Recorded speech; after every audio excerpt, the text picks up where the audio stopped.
Ამბობთ გრძელ დღეზე ივანიშვილის რეპრესიების კალენდარზე. Როგორც მოისმინეთ, 5 საათიანი ჩხრეკა ნანუკა ჟორჟოლიანის სახლში ცოტა ხნის წინ დასრულდა. ჟურნალისტის ბინა საპოლიციო ძალებმა უკვე დატოვეს, ის ადგილზე შეკრებილებმა ასეთი შეძახილებით გააცილეს რუსებო მონებო.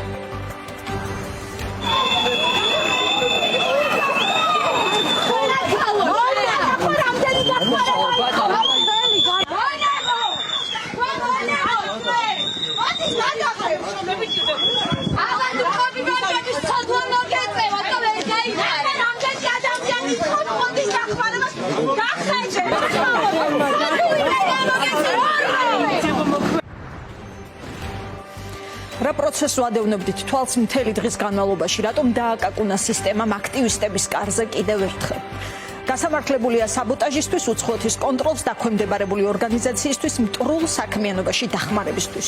შორია თუ არა აი ასეთი განაჩენების სერიებამდე ივანიშვილის საქართველოში.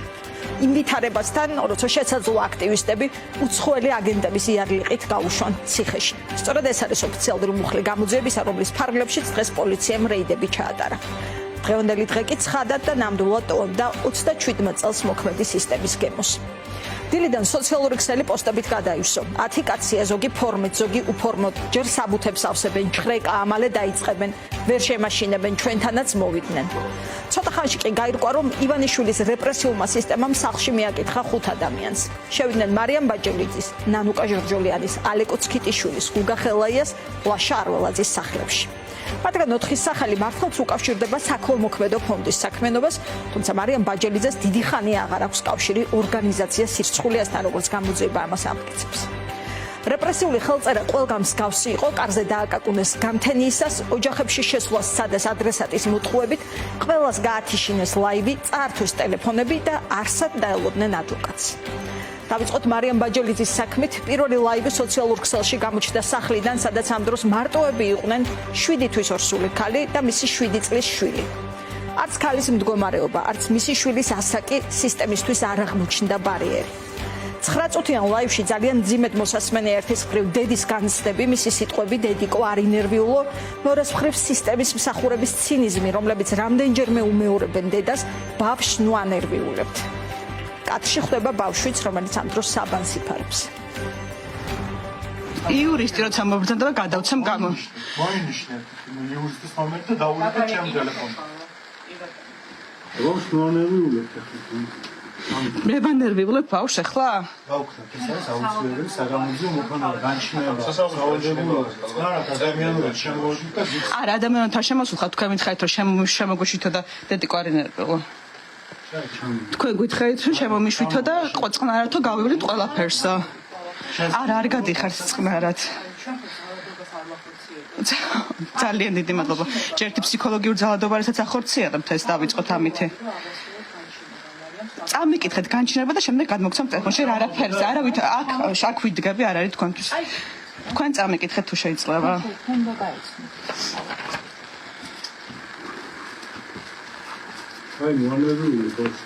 მე არ ვანერვიულებ ბავშვს, გაბრძანდით და წავიკითხავ ამ განჩინებას. როგორც ნახეთ, მინაში ჩხრეკაზე მისულები თავს არიდებენ კითხვებს, ისინი ზუსტად ვერ ამბობენ ვერც იმას, რაც ეძებენ, ვერც იმას, რაც იძიებენ. შინაარსში გთხოვთ, არ შევიდათ, ასე ეუბნება ერთ-ერთი ბაჯელიძეს. მოგვიანებით მას ტელეფონს არ თმევენ და ლაივი სწორედ აქ წყდება, ეს ფრაგმენტიც ვნახოთ კიდევ ერთხელ. მან ჩვენეთ რომ არაფერი არ იყოს, ცალკეულად შატო გავიდნენ. ეს უნდა მიმდინარეობდეს, ერთად უნდა ვიყოთ ყველანი. რატო დადიხართ ჩემს სახლში სხვადასხვა ოთახებში? აბა რას აკეთებთ? არა, წერს ვაკეთებ ოთახებისაც შიგნით შევდივ. ეს საგამძიებო მოქმედება, კამერები ჩათ. თქვენ რატო არ გიყენიათ კამერები? თქვენ არ გეყენეთ და დადიოდით ოთახებში, ხო ესე იყო? რასთან დაკავშირებით არის რა საქმე არის, რატო? რო გამიმართოთ. გენერალ პროკურატურის საგამოძიებო საქმეებაში შესაძლოა საქმე. რა მუხლება თუ შეგეძებთ, იმიტომ რომ არ ვიცნობ ეგ ძეგლის სამართალს. რა სისხლის სამართლის მუხლები არის, იმიტომ რომ არ ვიცნობ ეგ სისხლის სამართალს. შინაარს ეთიკურ საქმეს არ წერია განჩილებაში. მუხლები ხო წერია? მუხლები ხო წერია? რაზე ხარ შემოსული ხომ უნდა იცოდეთ? დაახლოებით მაინც რა წარმოდგენთ, რა ტიპის ნივთს ეძებთ ხომ უნდა იცოდეთ? სახის უკანონო საგანი ნივთიერება, რომელიც შეიძლება შესაძლოა იყოს სახლში ასეთ არსებობის შემთხვევაში. ან მობილური არ თავარ. დაინტერესებს მუხლები? მაინტერესებს მუხლები დიახ. არის საბოტაჟი არის, იბანო დაფინანსება არის კიდევ სახელმწიფო სტრუქტურების არ ვიცი ორგანიზაციასთან კავშირში არის თუ ინდივიდუალური არის? აი მოკლედ შინაარსობრივ მხარეს ვერ შევეხეთ. არა, ძალიან მინდა რომ შინაარსობრივ მხარეს შეეხოთ. მე მგონი მაქვს ამისი უფლება რომ ვიცოდე, რატო ხარ ჩემს სახლში შემოსული, ხო? მოგვიანებით როცა სახლში ჩხრეკა დასრულდა, ბაჯელიძე მედიასთან იტყვის, რომ მასთან მოტყუებით ცდილობდნენ შესვლას 37 წლების საუკეთესო სტილში კარზე დაუკაკუნეს, უთხრეს, რომ აკაკუნებდა მეზობელი. ბაჯელიძე ამ ტყუილს მიხვდა, თუმცა პოლიცია სახლში მაინც შემოუშვა, იმიტომ რომ ბავშვისთვის ნაკლები სტრესი მიეყენებინა.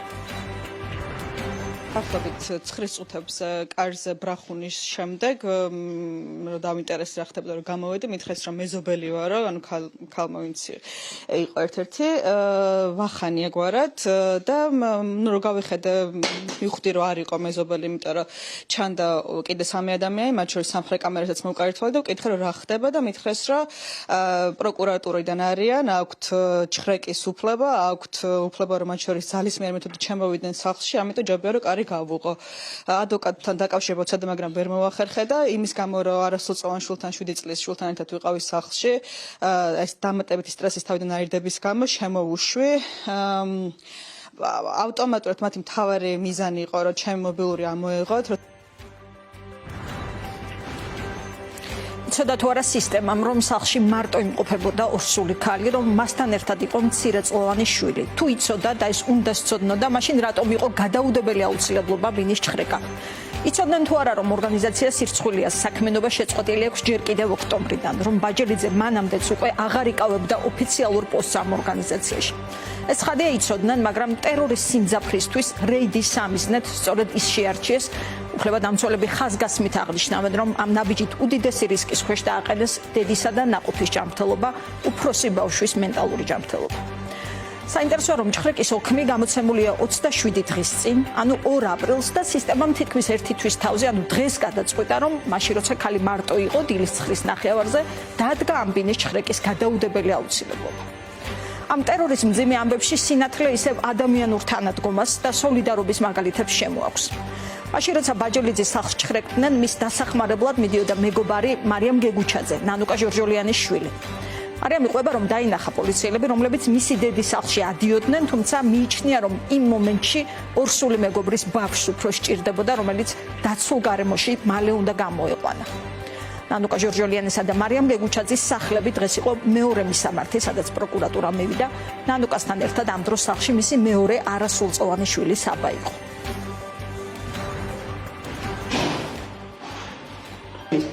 გამარჯობათ.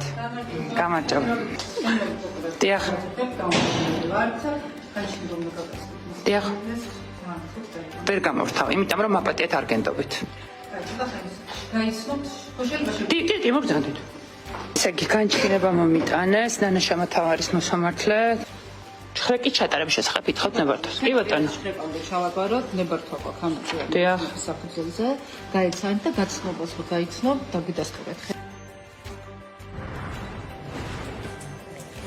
როგორც გაირკვა ჟურნალისტისა და საქველმოქმედო ფონდის დამფუძნებლის სახლში დღეს მხოლოდ პროკურატურა არ მისულა და მის სახლთან იყვნენ სახელმწიფო უსაფრთხოების სამსახურის თანამშრომლებიც ისიც ცინიკურია რომ ძალადობრივმა სისტემამ დღეს სახეზე აიფარა სამედიცინო ნიღაბი კადრებში ჩანს სამოქალაქო ფორმაში ჩაცმული 6 ადამიანი ისინი ცდილობენ რომ ჟურნალისტმა მათი იდენტიფიცირება ვერ შეძლოს დგანან კართან და არ პასუხობენ კითხვებს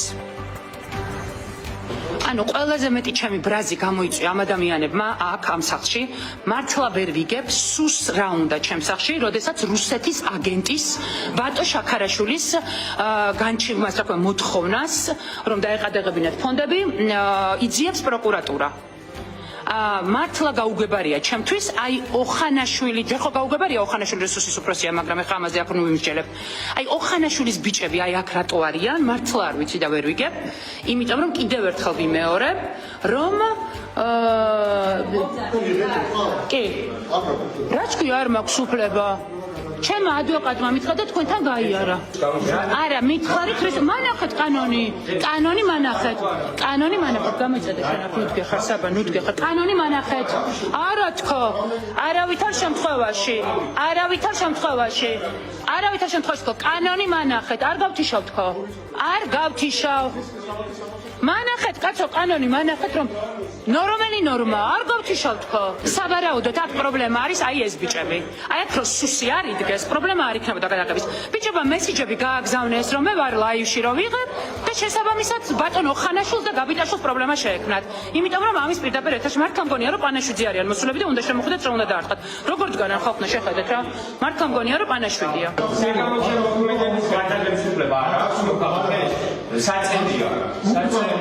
რას თქვენ მიგძალავთ? თქვენ რო თქვა ამიგძალავთ, ვერ უნდა ვისუნ. თქვენ რას თქვენ მიგძალავთ?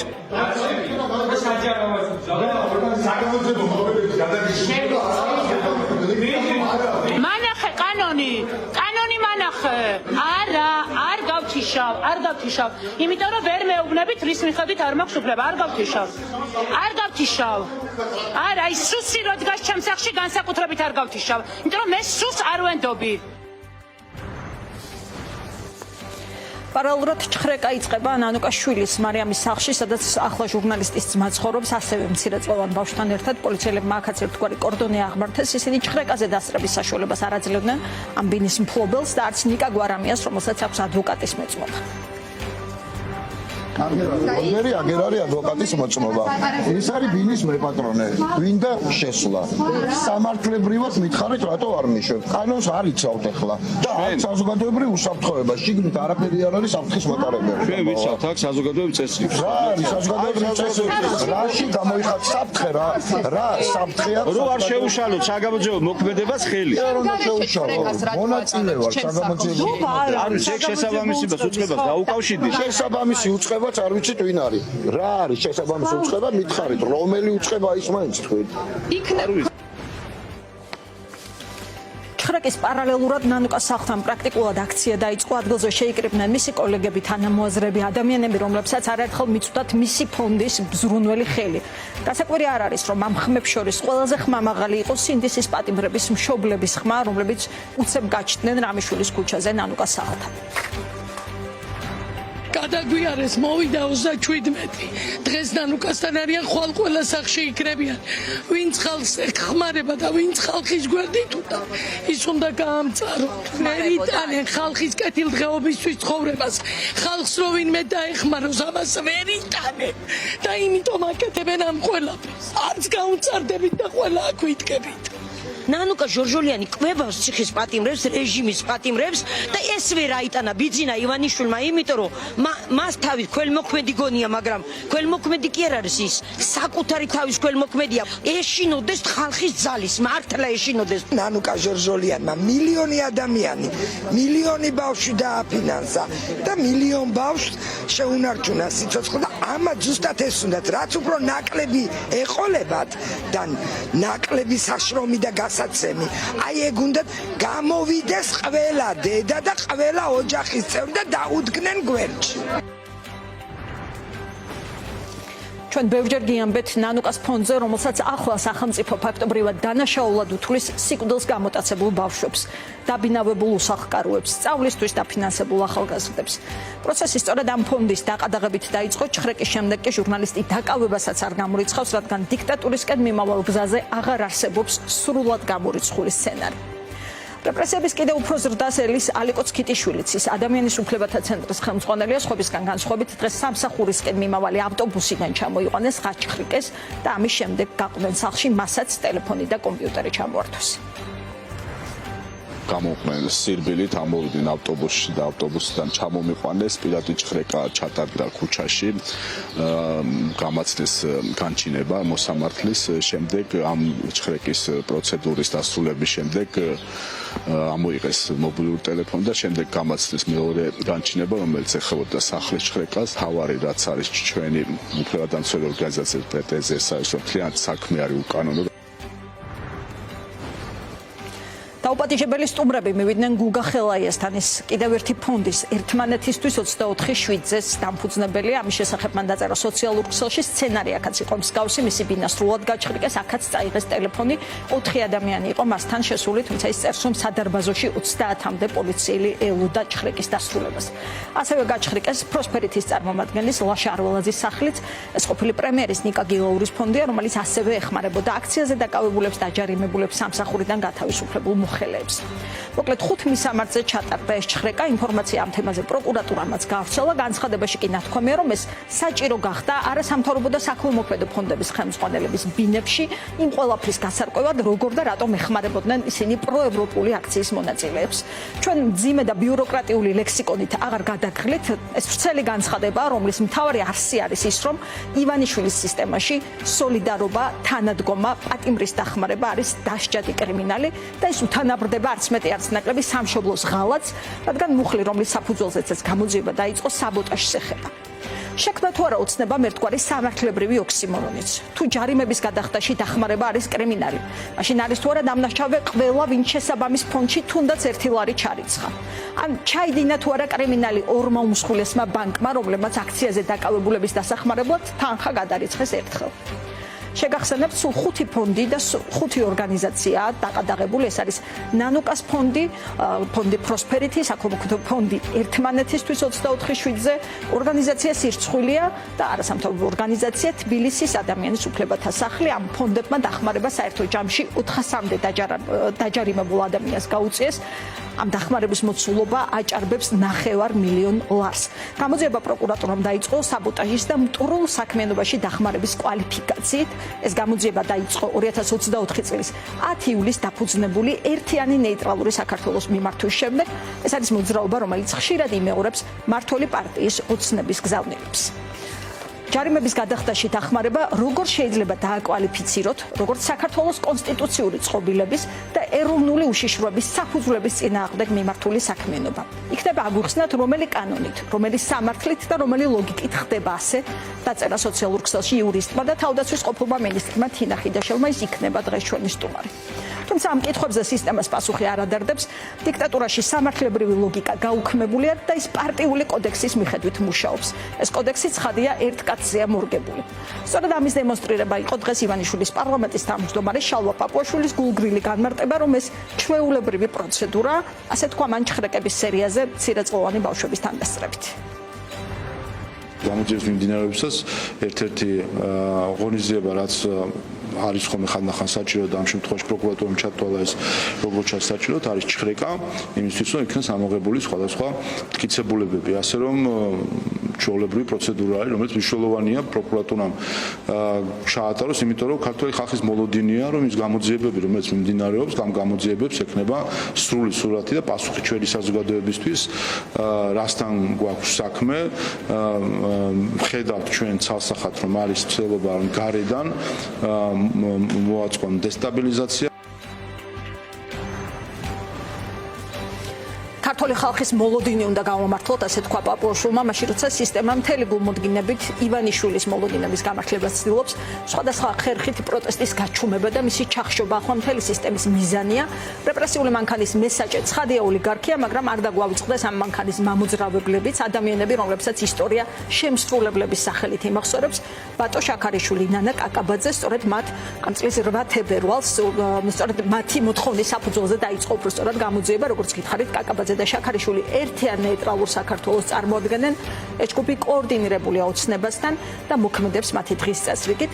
მაშინ პროკურატურამ ფონდების ანგარიშები დააყადაღა, როგორც უკვე გითხარით, როცა შექმნა სამართლებრივი ვაკუუმი.